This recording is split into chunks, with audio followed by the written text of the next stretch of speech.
ගෞරවනීය අපේ හාමුදුරන් වහන්සේගෙන් අවසරය ප්‍රාර්ථනා කරමින් ඒ වගේම සපැමිණි අපේ විදුහල් ආචාර්ය මණ්ඩලයෙන් ඒ වගේම අපේ ලොකු සර්ගෙන් ඒ වගේම දහම් පාසල් ආචාර්ය මණ්ඩලයෙන් දරුදරියන්ගෙන් සුළු මොහොතකට අවසරය ප්‍රාර්ථනා කරමින්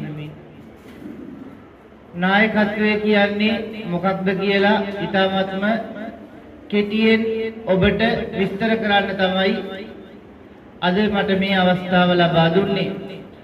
ඒ අවස්ථාව ලබා දීම සම්බන්ධයෙන් අපේ හාමුදුරන් වහන්සේට හදපිරි ස්තුතිය පුද කරනවා.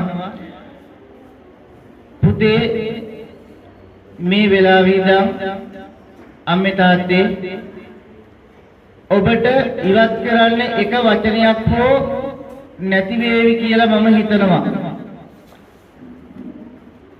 ඒ නිසා හැමදෙනාම ඒකාත්මිකව මේකත් එක්ක සම්බන්ධ වෙයි කියලා මම ගොඩක්ම බලාපොරොත්තු වෙනවා. ඒකට අපිට පොඩි ආශිර්වාදයකුත් ලැබුණා. ඒ තමයි ශිෂ්‍ය නායක තනතුරු ගන්න පිරිසයි පොඩි පිරිසයි විතරයි ඉන්නේ. අපිට ලොකු කලබලයක් නැහැ, කරදරයක් නැහැ. වැඩේ කරගෙන යන්න පුළුවන් ඉතාමත්ම හොඳට.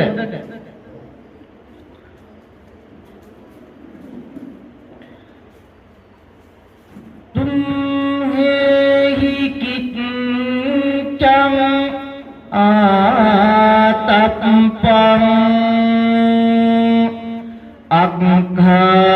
අග්ඝාතාරෝ තථාගතා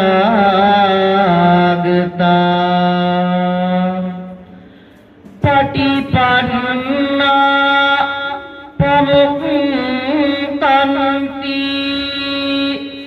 ජායිනෝ මාර වන්දනා.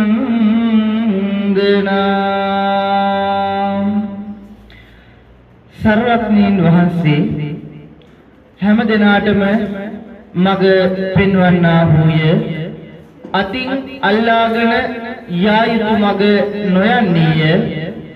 සමත විදර්ශනා භාවනා කිරීමෙන් මාර බන්ධනයෙන් මිදීමට හැකිවන්නේය. සීලෝ යතා ඒකගනෝ වාතේන සමීරති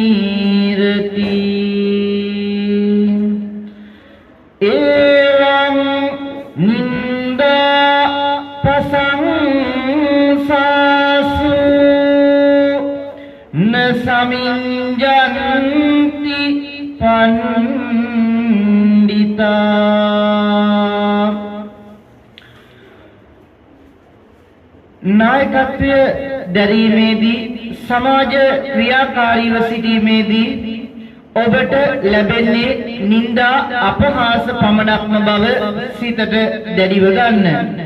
කීර්තිය ප්‍රශංසාව සොයාගෙන යන්න එපා. වසරක් අවසානයේදී කීර්තිය ප්‍රශංසාව ඔබ කරා එනු ඇත.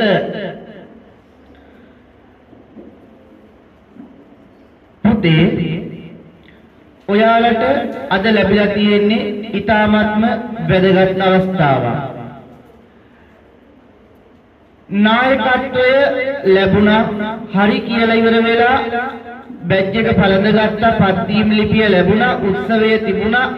මෙතනින් පස්සේ ඔයාලව නැවත දකින්නට නැත්තම් ඔය දුන්න අවස්ථාවෙන් වැඩක් නැහැ. ඔයාලට ඔය අවස්ථාව ලැබෙනකොට ඔය අවස්ථාවට ආසාවෙන් ඉන්න තවත් පිරිසක් පිටිපස්සේ ඉන්නට පුළුවන්. සමහර විට එසේ ආසාවෙන් ඉඳලා එය නොලැබුණු නිසා හෝ ඔබත් එක්ක ඉගෙන ගන්න අනිත් පිරිස අද මෙතන නැහැ.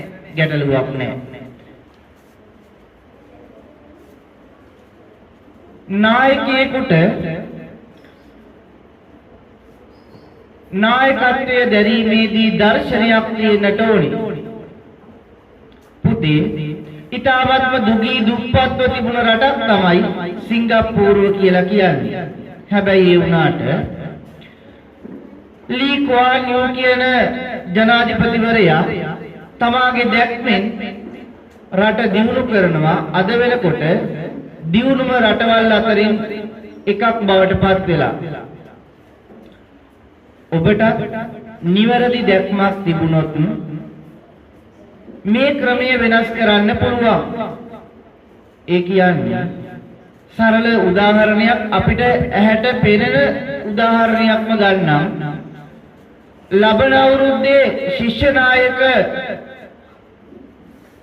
ප්‍රධානෝත්සවය තියෙනකොට මේ පිරිස මේ හෝල් එක පුරවන්න ඔබට හැකියාව ලැබුණොත් ඔන්න ඔබ දර්ශනයක් අරගෙන ඔබ හිතට ශක්තියක් අරමුණක් අරගෙන අපි මේ දේ කරනවා කියලා ගන්න, ඔළුවට ගන්න, ඉලක්කයක් ගන්න. ඒ වගේම තමයි හැම දිනාටම නායකත්වයක් දරන්න අවස්ථාවක් එනවා. ඒක ජීවිතේ පාසලේදී, පන්සලේදී, එහෙම නැත්නම් තමයි රැකියාව කරන තැනදී වෙන්නත් පුළුවන්. ඔය කොතනදී නායකත්වයේ ලැබුණේ නැති වුණත් අනිවාර්යයෙන්ම අම්මා කෙනෙක් තාත්තා කෙනෙක් වුණ දවසට දරුවන්ට නායකත්වයේ දෙන්න අවස්ථාවක් එනවා. අම්මේ තාත්තේ ඔබට යම් තැනක නායකත්වයේ ලැබුණේ නැද්ද? හැබැයි ඔබ දරුවෝ නිවැරදිව හදනකොට ඔබට නායකත්වයේ ලැබිලා. දරුවෙක් හොඳට ඉගෙන ගන්න ඕනේ කියලා අම්මෙන්ට තාත්තෙන්ට ඉලක්කයක් තිබුණොත් තමයි ඒ දරුවෝ හරියට ඉගෙනගෙන ඉදිරි මඟක් යන්නේ. එහෙම නැති වුණ තැන දරුවෝ අධ්‍යාපනයෙන් තොරව පොලිසිය වලයි, රස්තියාදු ගහන තැන්වලයි, තැන්වලයි ඉන්නවා අපිට දකින්න ලැබෙන්නේ. අම්මා කෙනෙක්ගේ තාත්තා කෙනෙක්ගේ නිවැරදි දැක්මක්, දර්ශනයක් නැති නිසායි. ඔබට නායකත්වයේ දරන්න වෙලා තියෙන්නේ නායකත්වය දරන පුද්ගලයොත් එක්ක හරිම පරිස්සමෙන් යන්න ඕනේ ගමන. ඔවුන්ටයි ඔබ නායකත්වයේ දරන්න හදන්නේ. ඔබේ ඉවසීම තවත් ප්‍රගුණ වෙන්න වෙනවා අම්මට තාත්තට. දරුවන් කරන හොඳ දේවල් වලට හරි නරක දේවල් වලට හරි ඒගොල්ලෝ දහම් පාසලේදී වෙන අඩුපාඩු වලට වටේ ඉන්න දෙමාපියෝ බනින්නේ අම්මේ තාත්තේ ඔයාලට. ඉවසන්න, තව තවත් ඉවසලා ඉවර වෙලා ජයග්‍රහණය කරන්න අවුරුද්දක කඩයිමක් පහු කරන්න තියෙන්නේ. ඒ වගේමයි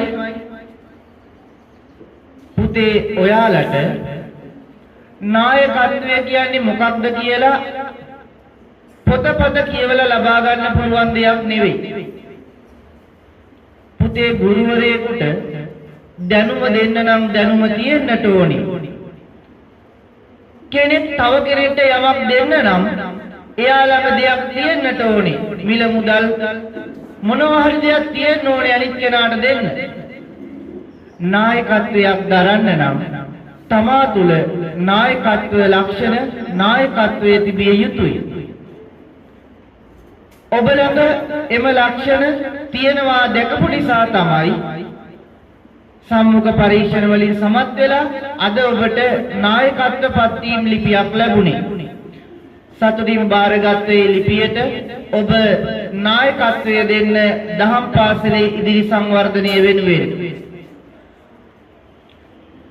ඒ වගේම තමයි ඔබ හිතන්න ඔබ තුල ඉන්න නායකයා දැන් නිදි.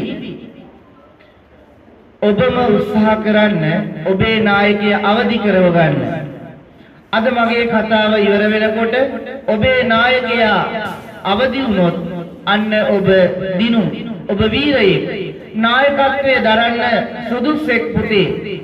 අම්මේ තාත්තේ ඔවුන් දරන නායකත්වයට ඔබේ උපරිම ශක්තිය, වෙර වීරිය දෙන්න.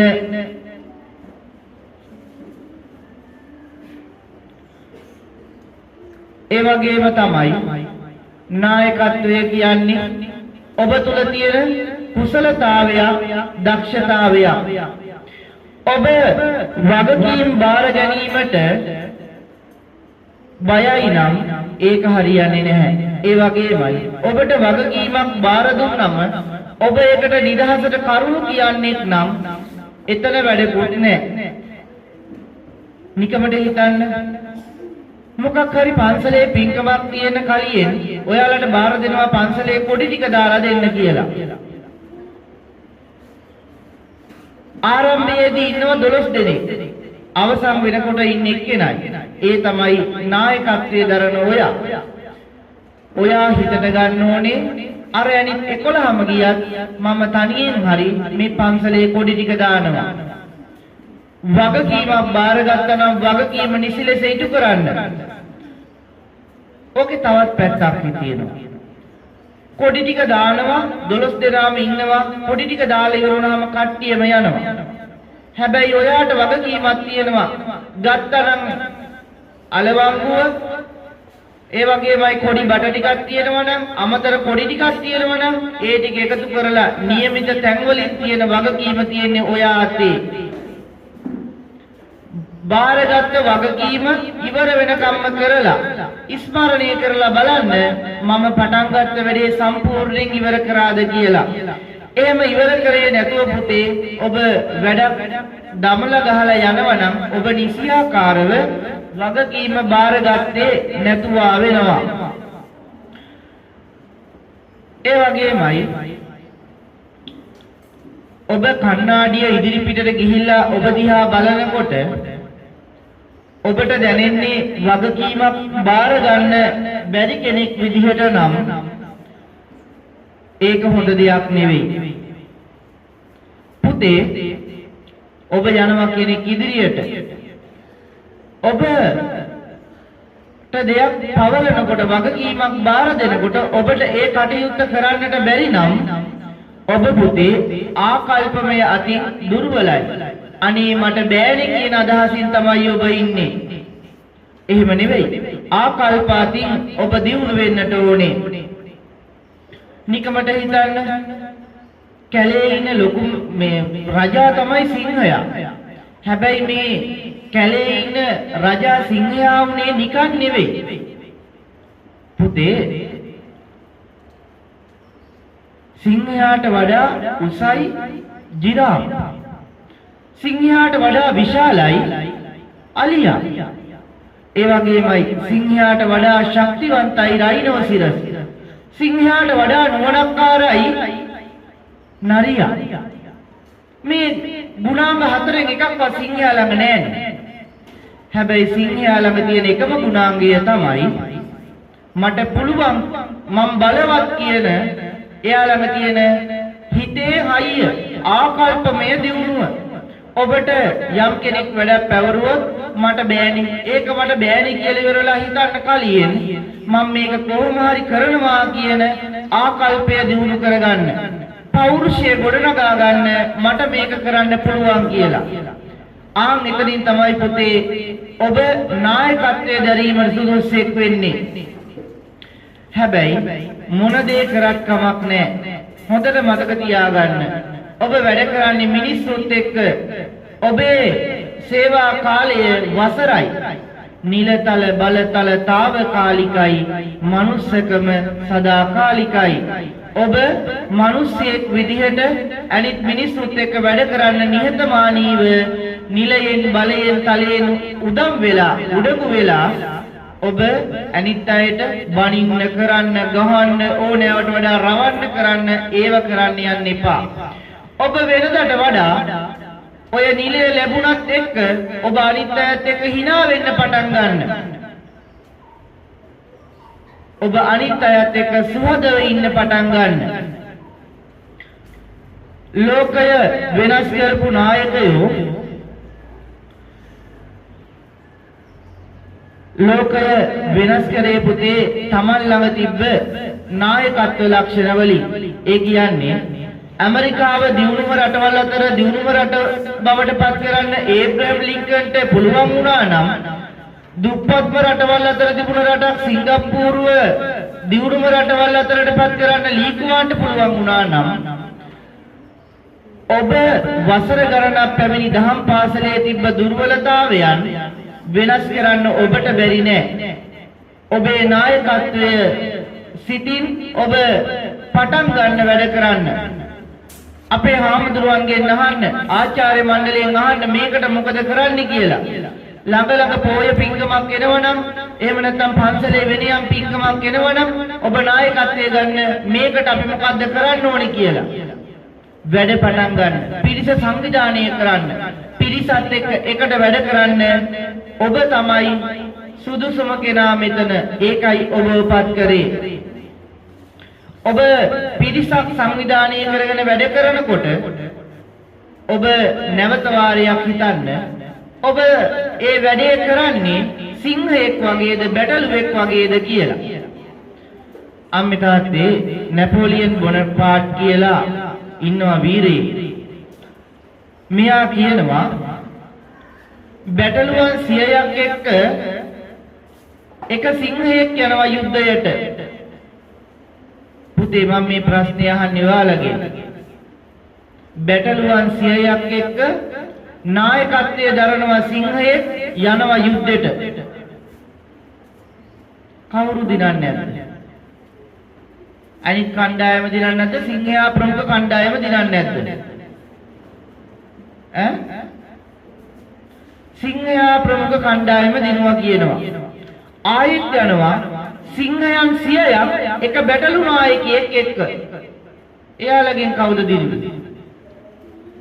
එයාලා අන්ත පරාජයටපත් වුණා. පුතේ ඔබ කල්පනා කරන්න ඔබ පිරිසකට සිංහයෙක් වෙනවද? ඔබේ පිටිපස්සේ ඉන්න බැටළුව වුණාට අවුලක් නැහැ. ඔබේ දැක්ම හොඳයි නම් ඔබ සිංහයෙක් නම් ඔබට පුළුවන් කණ්ඩායමක් ලස්සනට මෙහෙවන්න.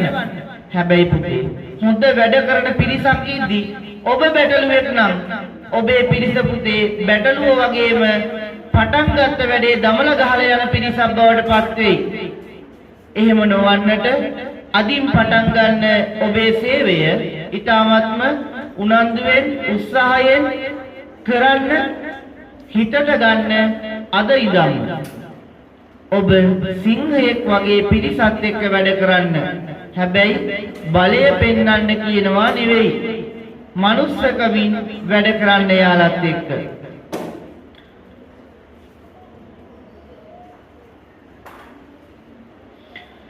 ඊළඟ ප්‍රශ්නය තමයි යහළුවෝ ඔයාගේ නායකත්වය පිළිගන්න සූදානම් නැහැ. සමහර විට අද මේ නොපැමිණීමත් ඒකට හේතුවක්. ඔබ මෙහෙම අභිෂේක ගන්නවනකොට ඔවුන්ට ඒක දරා ගන්න බෑ, බලාගෙන ඉන්නට බෑ. අදින් පසුව ඔබත් එක්ක වුන් ඈත් වෙනවා.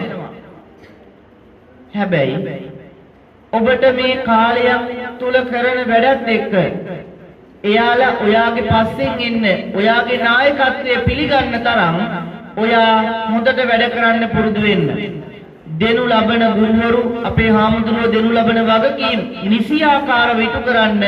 එතකොට පුතේ ඔයත් එක්ක එයාලා එකට ඉඳී. එහෙම නැත්නම් අද ඉඳන් ඔයාලත් එක්ක එයාලගේ හිතේ පොඩි කහටක් තියෙනවා. ඒක නැත්තේ නෑ. ඒක නැති කරන එක ඔයාලා විසින් කරන්න. හැබැයි ඒක උඩඟුකමින් නෙවෙයි පුතේ, නිහතමානීව කරන්න පුරුදු වෙන්න. දහම් පාසල සහ පන්සලේ තියෙන වගකීම් ටික නොපිරිහෙලා ඉටු කරන්න පිරිස සංවිධානය කරගෙන.